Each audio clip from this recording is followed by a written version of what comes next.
Hello everyone, আবার আসলাম নতুন একটি ভিডিও নিয়ে পার্ট টাইম জব। তো আজকের ভিডিওটি সম্পূর্ণ জানবেন পার্ট টাইম জব কত টাকা ইনকাম করা যায়, মরিচ চাষ প্রবাসীরা আসলে কত টাকা ইনকাম করে সেই সম্পর্কে আপনারা একজন প্রবাসীর মুখ থেকে শুনে নেবেন। আসলে পার্ট টাইম জব নিয়ে এবং অফিসিয়াল যে ইনকাম সেটা সম্পূর্ণ নিয়ে তারপরে আপনারা শুনতে পারবেন, এটা ওর মুখ থেকে শুনবেন, আমি ওর কাছ থেকে জেনে নেব। ওকে, আশা করি ভিডিওটা সম্পূর্ণ দেখবেন, বুঝতে পারবেন। কেমন লাগে? মরিচাষ ভাই অনেক সুন্দর, অতি তাড়াতাড়ি আপনার নাম্বারটা দিয়ে দেন, আপনার সাথে সবাই যোগাযোগ করুক, চলে আসুক।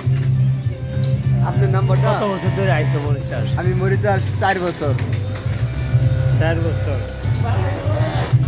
4 বছর অনেক সুযোগ সুবিধা পাইছি, কারণ মরিচাষ মোটামুটি 60,000-এর মতো বাংলার পাড়া নিলা। পার্ট টাইম জব লুয়া কেমন আসে? পার টাইম বাহিরে ইনকাম নিয়ে বাংলার 90-80,000 পাড়া যায়, 80,000 অলরেডি যা তাই? বাইরের ইনকাম নিয়ে। দর্শক আপনারা শুনতেই পাচ্ছেন, এটা হচ্ছে জব, পার্ট টাইম জব। এটা এখানে সবাই গার্মেন্টসে কাজ করে ছুটি হওয়ার পরে পার্ট টাইম যে জবটা সেটা এখানে স্যালারি 24-25,000 টাকা পাওয়া যায়, আবার বাইরে আপনার 10+ এই মিলে আপনার মেডিসিন রুপি 35-40,000 রুপি পাওয়া যায়।